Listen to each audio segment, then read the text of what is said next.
আমরাও ডিপেন্ড করছি, আমরাও কথা দিচ্ছি, প্রতিশ্রুতি দিচ্ছি, আমরা এবার জামায়াত ইসলামকে ভোট দেব।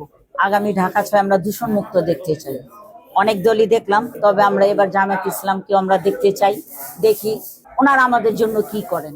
আমাদের সংখ্যালঘুটা কি আমাদের থাকে না থাকে না, কিন্তু দেখি আমাদের জামায়াত ইসলাম আমাদের জন্য কতটুকু আমাদের মঙ্গল বয়ে আনে, কতটুকু মঙ্গল বয়ে আনে। তবে যাই হোক, আমরাও ডিপেন্ড করছি, আমরাও কথা দিচ্ছি, প্রতিশ্রুতি দিচ্ছি, আমরা এবার জামায়াত ইসলামকে ভোট দেব। ভোট দিয়ে আমরা দেখব যে আমাদের জন্য উনি কি, মানে জামায়াত ইসলাম কি করেন, এটা হচ্ছে।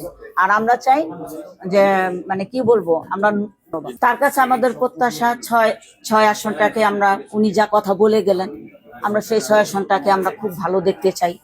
এবং বলতে যেন পারি যে যত এমপি এসেছেন, কিন্তু জামায়াত ইসলামের যে মান্নান ভাই আসছেন, উনি যা কথা দিয়েছেন, কথা তো মানে সব কথাই তো রাখা সম্ভব হয় না।